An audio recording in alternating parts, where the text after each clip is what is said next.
이스라엘 백성들이 성경 다음으로 많이 읽는 책이 있다고 합니다. 거기에 보면 지혜가 가득 담겨져 있는데요. 혹시 그 책을 여러분이 아십니까? 그렇습니다. 탈무드입니다. 근데 이 탈무드의 내용에 보면 말이 얼마나 중요한지에 대한 이야기가 소개되고 있는 부분을 한 토막 여러분에게 소개해 드리려고 합니다.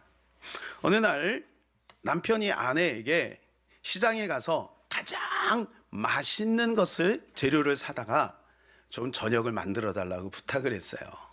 여러분 같으면 어떤 것을 우리 남편에게, 사랑하는 남편에게 제공하겠습니까? 아마 각자 다 다르겠죠?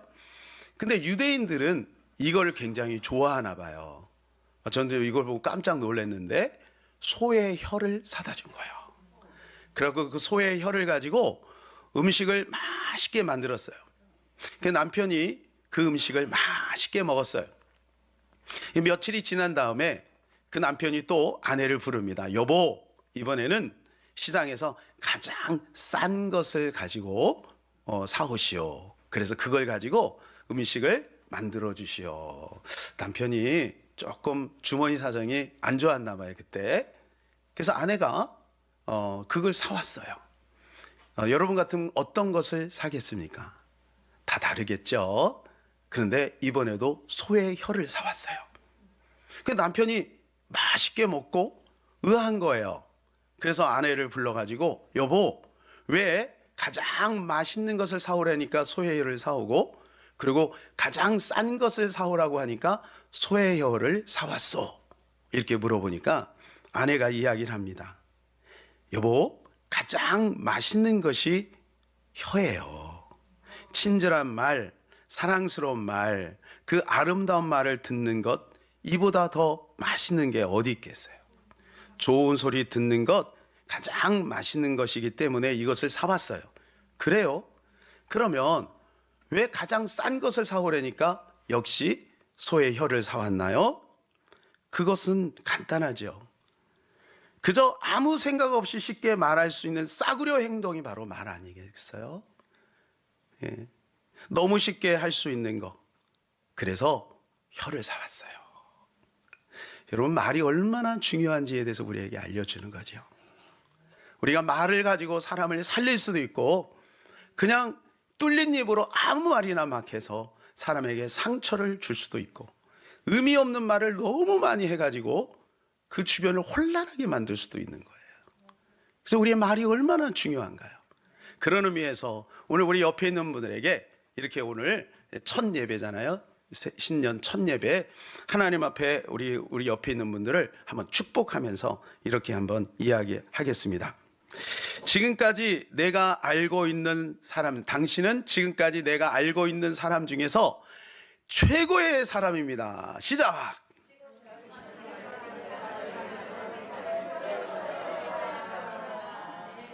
네. 여러분 기쁨으로 받아주시길 바랍니다. 받으세요. 예. 이 축복이 여러분에게 그대로 갈 줄로 믿습니다. 예. 그렇습니다, 여러분. 오늘 본문에도 보면 최고의 말이 선포되고 있어요. 최고의 말. 그게 뭔가요? 평강이 있으라. 평강이 있으라. 오늘 이제 본문의 내용을 우리가 좀 이해할 필요가 있습니다. 자, 예수님께서 부활하신 이후에 제자들을 찾아갔습니다. 이 제자들을 찾아갔는데 그 제자들이 지금 두려워서 떨고 있는 거예요.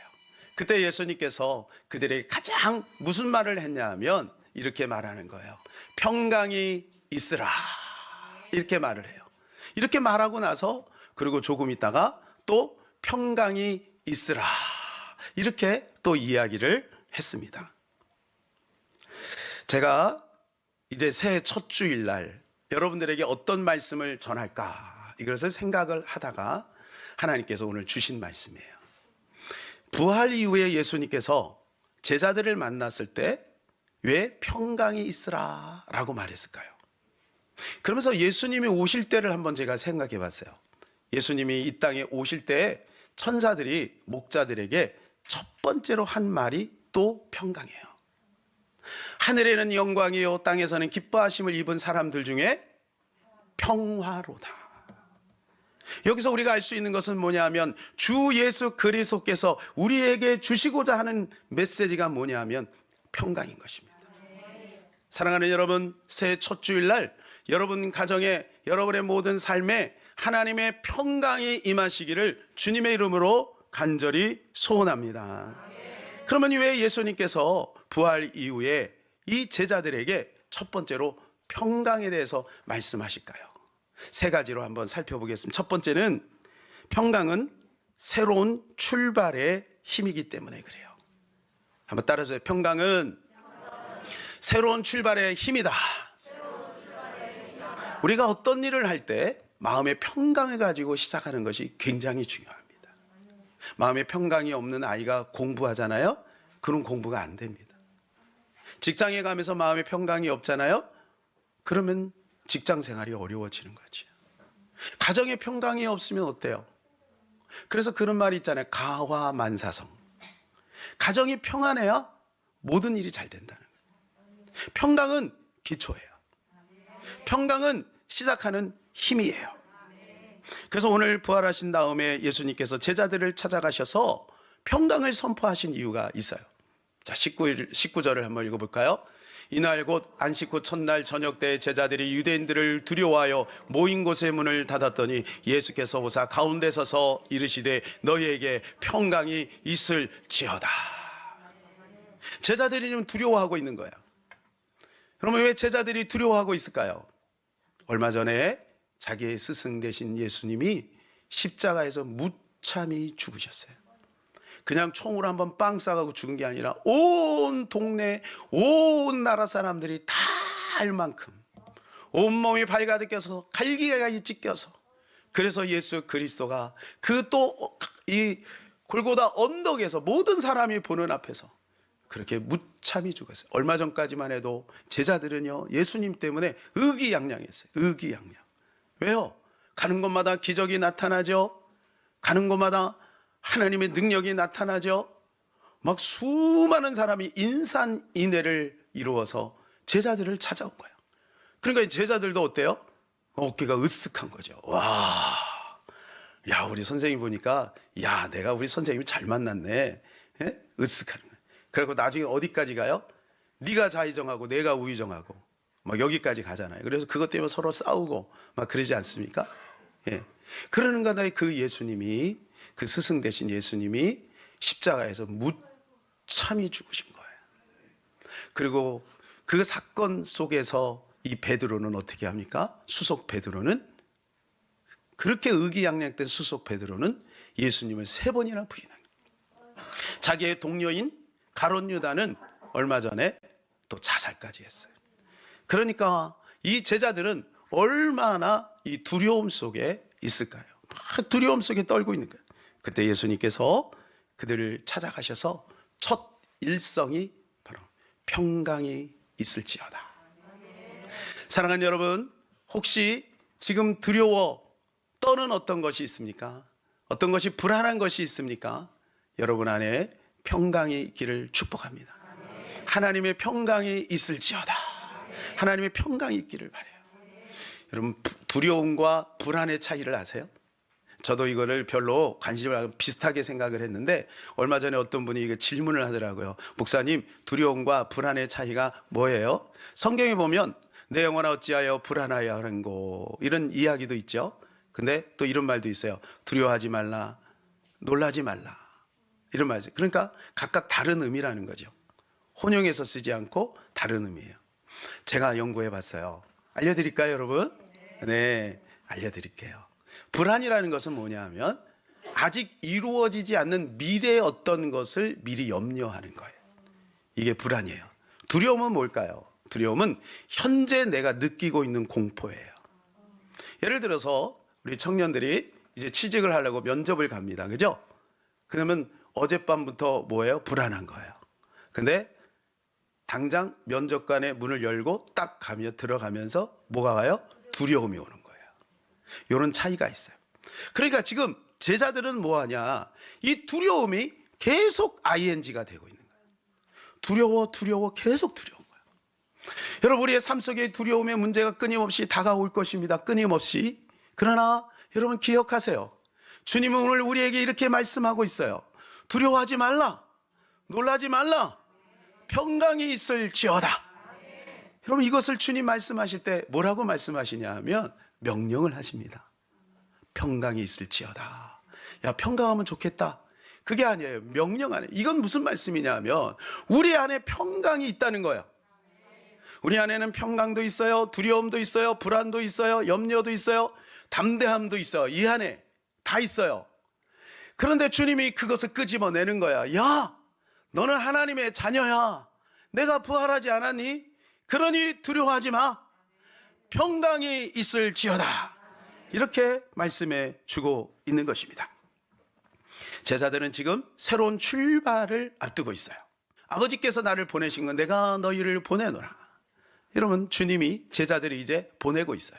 제자들은 이제 출발해야 돼요. 오늘 본문에 있는 말씀하고 동행 구절들이 있어요. 그게 어디냐면 마태복음 28장, 마가복음 16장, 누가복음 24장. 이 말씀들을 보면 다 주님께서 제자들을 보내는 내용이에요. 너희는 가서 복음을 전파하라. 내가 함께 할게. 그리고 그게 사도행전으로 이어지거든요. 이제 제자들이 예수님 없는 상태에서 이 땅에는 없잖아요. 이제 나가서 복음을 전해야 되는 거예요. 그때 뭐가 필요하냐?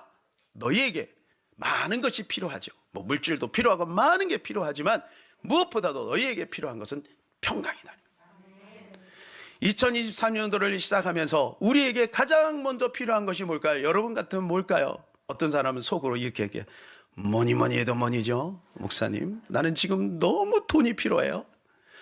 저는 건강이 필요해요. 또 여러 가지가 있겠죠. 그죠? 예. 결혼해야 되니까 여자가 필요해요. 그런데 여러분, 우리 모두에게 동일하게 필요한 것이 있습니다. 그것은 바로 평강인 줄로 믿습니다. 평강할지어다. 주께서 말씀해 주고 있다는 거예요. 우리의 내적으로 하나님이 주시는 평강이 있다면 우리는 그 평안으로 모든 것을 다 극복하고 오히려 하나님이 그걸 통해서 더 크게 영광을 받으실 수 있음을 믿으시기를 바랍니다. 주님이 오늘 올 한 해 우리에게 이 평강을 약속하고 있습니다. 사랑하는 여러분, 평안하시기를 바랍니다. 평강하시기를 바랍니다. 두 번째는 평강은 지속의 힘이 있다는 거예요. 유대인들이 가장 많이 사용하는 이 인사말이 있어요. 그게 뭔지 아십니까? 그렇습니다. 샬롬입니다. 샬롬. 그들은 만날 때도 샬롬, 또 헤어질 때도 샬롬이에요.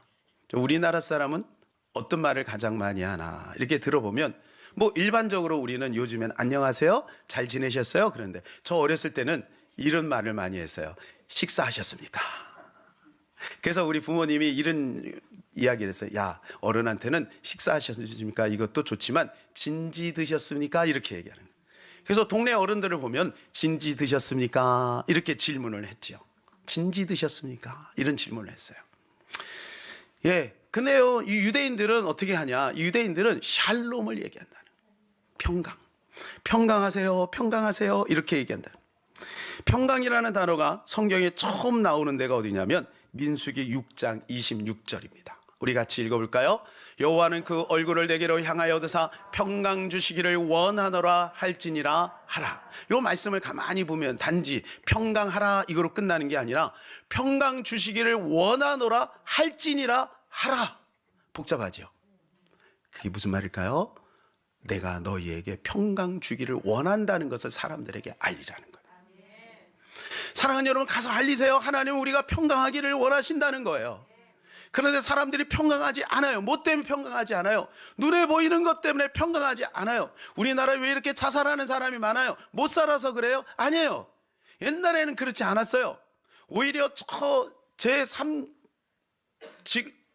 나라는요, 못 살지만 자살하는 사람이 있어요. 방글라데시는 행복지수가 세계 1위래요. 그 나라와 우리나라의 수준이 얼마나 차이가 있어요. 여러분, 왜 그럴까요? 사람들이 상대적 박탈감 때문에 그래요. 자꾸 외부적인 환경을 보는 거예요. 쟤는 잘 사는데 나는 이래. 쟤는 좋은 차 끌고 다니는데 나는 왜 이래. 저 사람은 좋은 아파트에 사는데 나는 왜 이렇게 이런 데 살아. 여러분, 이렇게 자꾸 상대적으로 비교를 하니까 마음이 박탈감이 생기는 거예요. 여러분, 그렇지 않습니다. 하나님 안에서 우리는 자유할 수 있고 또 하나님 안에서 우리에게 기회가 주어졌으니 믿음을 가지고 나아가면 되는 거예요. 주께서 말씀합니다. 내가 너희에게 얼굴을 향하여 드사 평강 주기를 원하노라. 평강하시기를 바랍니다. 두 번째 사건은 기드온이 하나님을 대면할 때였습니다. 자, 사사기 6장 24절. 기드온이 여호와를 위하여 거기서 제사를 쌓고 그것을 여호와의 샬롬이라 하였더라. 이 배경을 잠깐 설명을 드릴게요. 이때 당시는 사사 시대입니다. 그러니까 이스라엘 백성들이 많이 방황할 때였어요. 미디안이 끊임없이 이스라엘을 공격하는 거예요. 농사를 지면 뺏어가고 농사를 지면 뺏어가는 거예요. 그때 이 기드온을 하나님이 부르십니다. 천사가 불러요. 큰 용사여 일어나라. 기드온은 의아했어요. 내가 어떻게 큰 용사가 될 수 있나? 나같이 이 시골 출신이고 보잘것없는 사람인데 어떻게 내가 나라를 살릴 수 있는가? 두려운 거죠. 그리고 한 가지 또 의문점이 있는 게, 하나님이 살아계시면 왜 우리나라가 이렇게 되냐 이거예요. 우리가 그런 의문이 들 수 있잖아요. 작년에 그렇게 기도했는데 하나님 왜 응답을 안 해주세요? 그런데 주님이 말씀하시는 큰 용사라고 말씀하시니까 이게 우리에게 부담이 되는 거죠. 그때 기드온이 하나님 앞에 예배를 드립니다. 그때 하나님께 그 예배를 기쁘게 받으시는 증거로 불이 확 올라가요. 그때 깨달아진 거예요. 아, 여호와의 샬롬. 여호와의 샬롬이 나에게 있으면 내가 큰 용사가 될 수 있는 거구나. 사랑하는 여러분, 기억하세요. 하나님의 평강이 우선인 것입니다. 기드온이 그것을 깨달았어요. 그래서 올 한 해 우리는 나와 함께 하신다는 확신, 주님이 나와 함께 하신다는 확신, 우리 민족과 함께 하신다는 확신을 가지고 담대하게 나가야 될 줄로 믿습니다. 성도는 평강을 배달하는 사람입니다. 뭐를 배달해요? 평강을 배달하는 거예요. 제가 가끔 가다가 이 배달 이렇게 오는 걸 보면, 여러분 많이 배달 요즘 시키시죠? 거기에 보면 그 사람의 성격이 있고 그 사람의 감정이 묻어 있는 것을 보게 돼요. 제가 2층에다가 배달을 요구했거든요. 2층에다가. 그 2층에다 해달라고 분명히 얘기를 했는데 어떤 그 배달 회사에서 계속 1층에다가 물건을 던져놓고 가는 거예요. 그래서 제가 전화를 드렸어요. 저는 2층에다가 올려주면 좋겠어요. 이렇게 부탁을 드리고 그 다음부터 2층으로 올라오더라고요. 여러분, 배달 물건이 오면요, 그 분이 어떤 감정이 있는지 읽혀져요. 어떨 때는 계단 옆에다가 이쁘게 탁 놓는 사람이 있어요. 그죠? 그럼 기분이 좋죠. 그죠? 근데 어떤 사람은 휙 던져버린 거예요. 그 한쪽 구퉁이가 폭 들어가 있기도 하고. 감정이 있는 거예요. 여러분, 우리가 평강을 배달하는 사람이에요. 우리는 평강을 배달할 수 있어요. 그래서 전도를 할 때도 우리는 평강을 함께 전달해야 될 줄로 믿습니다. 봉사를 하고 사역할 때도 우리는 평강을 함께 전달해야 될 줄로 믿습니다. 여러분, 평강이 없는 봉사, 평강이 없는 헌신, 이런 것들은요, 잡음이 생겨요. 그래서 하나님이 우리의 가운데 먼저 필요한 것이 평강인 것이죠. 그래서 주께서 오늘 우리에게 이렇게 말씀하세요. 23절입니다. 너희가 누구의 죄든지 사하면 사하여 줄 것이요 누구의 죄든지 그대로 두면 그대로 있으리라 하시니라. 여러분, 우리에게는 죄를 사할 수 있는 권세가 있다는 거예요. 여러분, 우리에게 그런 권세가 있나요? 아니, 죄는 하나님만 사하는 건데 우리가 어떻게? 그런데 여러분, 우리에게 그 권세를 주신 거예요. 그게 놀라운 하나님의 은혜입니다. 나에게 그 권세가 있음을 여러분 믿으시기를 바랍니다. 그래서 우리 가족들의 죄를 용서하고 우리 친구의 죄를 용서하고 성도들의 죄를 용서할 수 있다는 것입니다. 세 번째는 성령 충만이 평강입니다. 따라서 성령 충만이 평강이다. 자, 22절을 말씀을 같이 읽겠습니다. 이 말씀을 하시고 그들을 향하사 숨을 내쉬며 이르시되 성령을 받으라. 평강할지어다, 이렇게 말씀하시고 그리고 나서 하시는 말씀이 성령을 받으라. 자, 왜 이렇게 말씀하셨을까요? 여기에는 비밀이 있어요. 평강은 성령 충만할 때 이루어져요. 성령 충만하면 평강이 함께 찾아오게 된다는 겁니다. 성령의 9가지 열매 여러분 기억하십니까? 우리 다 같이 한번 암송해 볼까요? 사랑과 희락과 화평과 자비와 양선과 충성과 온유와 절제. 이 9가지 열매. 여러분, 이 9가지 열매를 가만히 들여다보시면 그 기저에 뭐가 있냐면 평강이 있어요. 사랑에도 평강이 있는 것이고 희락에도 평강이 있는 것이고 충성에도 당연히 평강이 있어야 된다는 거죠. 평강이 없으면 충성을 못하는 거죠. 평안해야 절제할 수 있는 것입니다. 그 기저에 평강이 있는 거예요. 그러니까 성령 충만한 사람은 평강하게 되어 있다는 것입니다. 베드로가 성령이 충만할 때와 성령이 충만하지 않을 때의 모습을 비교해 보세요. 그가 성령 충만하지 않을 때는 어떻게 했습니까? 계집종 앞에서도 그는 두려워서 벌벌 떨었어요. 그러나 그가 성령 충만의 사도행전 2장을 통과하고 나서 그는 가야바와 안나스와 제사장의 문중 앞에서도 담대하게 이렇게 말해요. 내가 하나님의 말씀을 듣는 것이 옳으냐 사람의 말을 듣는 것이 옳으냐 너희 스스로 판단을 해봐라. 그런데 여러분, 안나스와 가야바가 누군지 아세요?